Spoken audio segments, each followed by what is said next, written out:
Bonjour et bienvenue, je suis Bruno Vandelier, le prof de karaté lunettes et aujourd'hui je voudrais vous parler d'une notion dont on a déjà parlé dans une vidéo qui s'appelle Nige. Nige ou Nige, je ne sais plus comment on prononce, je crois que c'est Nige.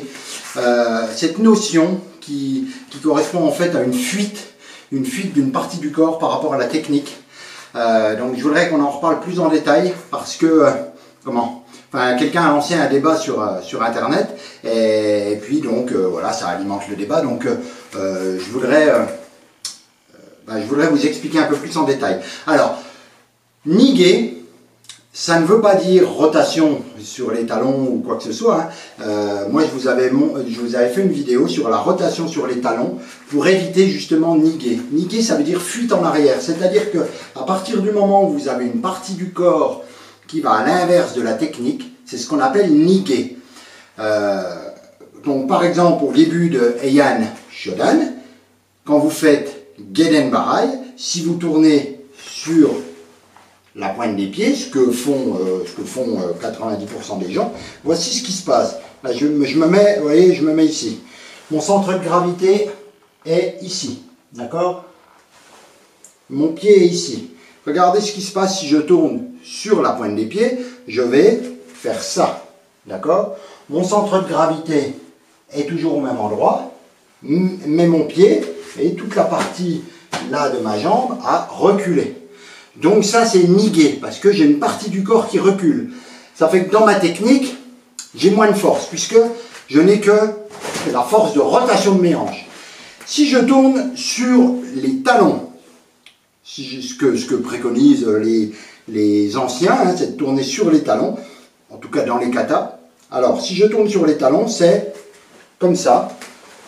Mon poids de corps est là, mon poids de corps est maintenant ici, donc il a avancé, et je fais ma rotation. L'avantage, c'est que je me retrouve à avoir, donc là j'ai pas, vous voyez, j'ai mon corps, toutes les parties de mon corps vont dans le sens de la technique. Je n'ai pas de partie qui recule.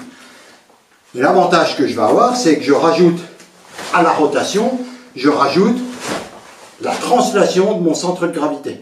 D'accord? Donc là, au lieu d'être comme ça et de faire, je vais ajouter, j'ajoute et j'ai plus de puissance dans mon point.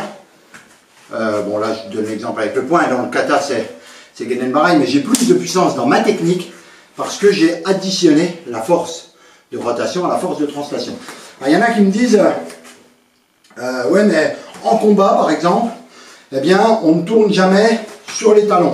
Bon après c'est à vérifier parce que c'est pas évident de voir.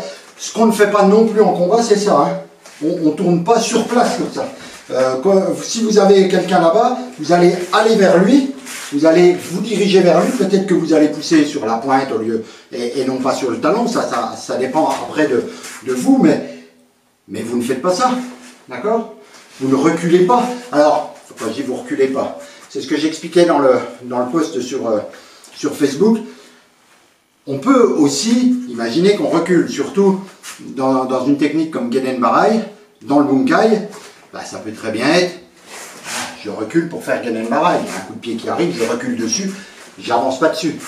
Après, tout dépend du Bunkai. Mais dans le kata, qui je vous rappelle, les katas sont quand même des formes d'apprentissage qui servent à apprendre. Donc il ne faut pas systématiquement se dire « ouais mais ça, non, parce qu'on ne le fait jamais en combat ». On ne fait jamais Oitsuki en combat. Jamais vous ne ferez Oitsuki en combat. C'est une technique vraiment d'apprentissage. Et bien là c'est pareil, c'est pour apprendre à gérer l'équilibre de son corps. Quand la technique, on me dit on tourne sur les pointes, le problème de tourner sur les pointes c'est qu'on a tendance à tourner les pieds alors que ça doit venir de là. Bam. Et là, moi je dois envoyer ma technique là-bas, j'envoie la rotation et j'envoie mon corps là-bas. D'accord? J'envoie mon corps là-bas, je le déséquilibre pour aller là-bas. Voilà, je le déséquilibre pour aller là-bas. Et là, j'ai à la fois la rotation de mes hanches et à la fois cette translation qui part là-bas. D'accord? Si je fais ça, c'est pas spécialement mauvais, mais il y a Nige. Voilà. Alors Nige, c'est pas spécifique à la rotation. Par exemple, si vous faites Maigeri et que vous faites ça, là il y a Nige. Vous voyez, parce que j'ai frapper, mais j'ai mon corps qui est là-bas. J'ai une partie de mon corps qui part en arrière. Et là, d'ailleurs, je suis obligé de reposer derrière. Si je fais ça, là, c'est bon parce que même si je suis obligé de me pencher légèrement en arrière pour pouvoir frapper, mais mon centre de gravité avance. Là, je suis mon centre de gravité ici. Au moment où je frappe, le centre de gravité est au-dessus de ma jambe. D'accord? Il n'est pas en arrière. Ok? Donc là, il y a nigué. Là, il n'y a pas nigué. Nigué ou nigé, je ne sais plus. D'accord? Donc c'est nigué. La notion là de fuite en arrière n'est pas du tout liée aux rotations, mais juste liée à la notion qu'une partie du corps, en fait, ne participe pas à la technique. Alors, on m'avait parlé une fois aussi en me disant, mais alors à ce moment-là, Ikitai, quand on fait Ikitai, eh bien, on pourrait considérer qu'il y a nigué, puisque si je suis ici, j'ai bien une partie du corps qui recule.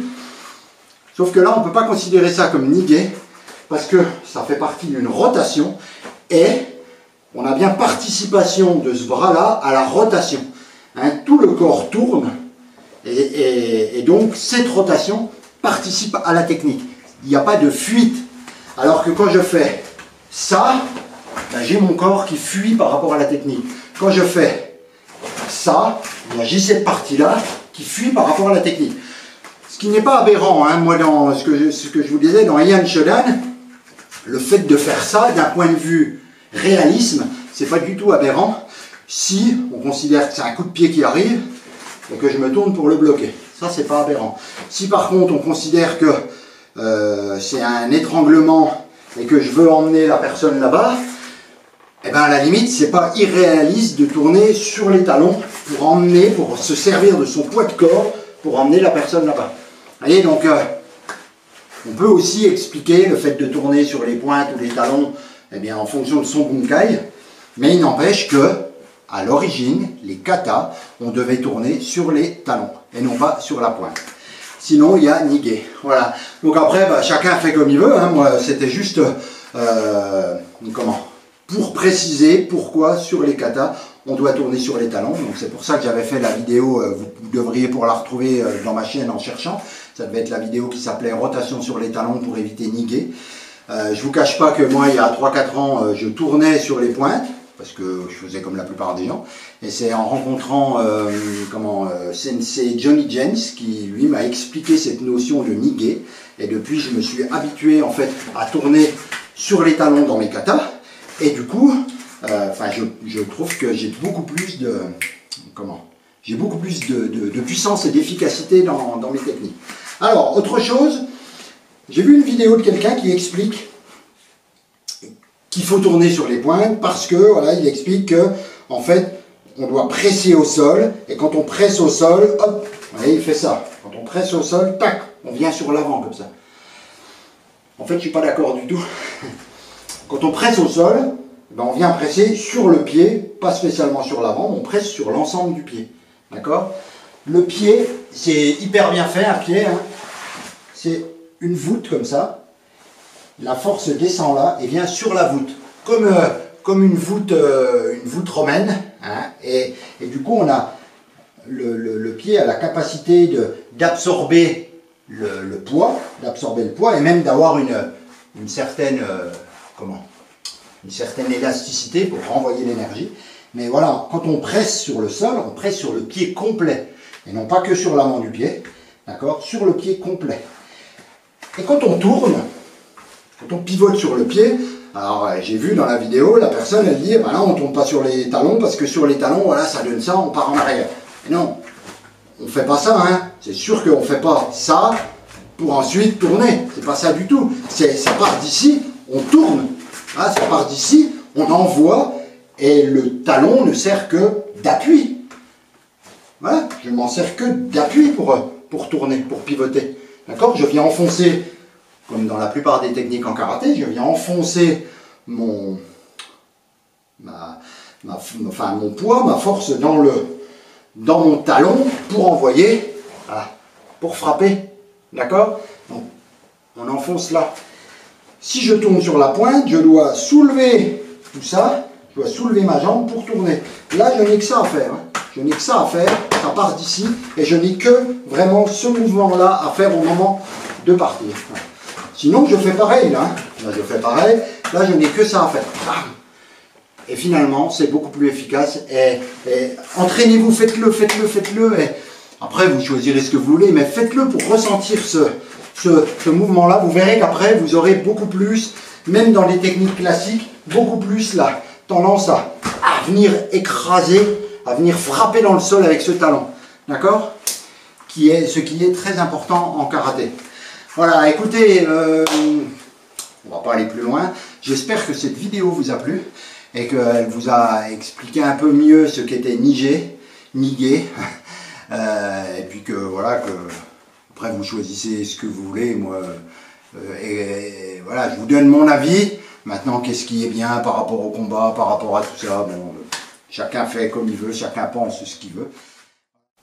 Bon alors comme d'habitude j'ai besoin de votre feedback sur la vidéo, savoir ce que vous en avez pensé. Donc si cette vidéo vous a plu et que vous pensez que ça peut plaire à d'autres, que d'autres devraient la voir, voilà, il faut partager, cliquer sur j'aime, cliquer sur partage, partager avec vos amis sur Facebook, sur YouTube, sur Twitter, enfin peu importe, voilà, vous partagez avec vos amis, vous pouvez même envoyer le lien par mail, et puis surtout cliquez sur j'aime. Si vous n'avez pas aimé la vidéo, eh bien cliquez sur je n'aime pas. Et vous êtes libre également de télécharger mon guide sur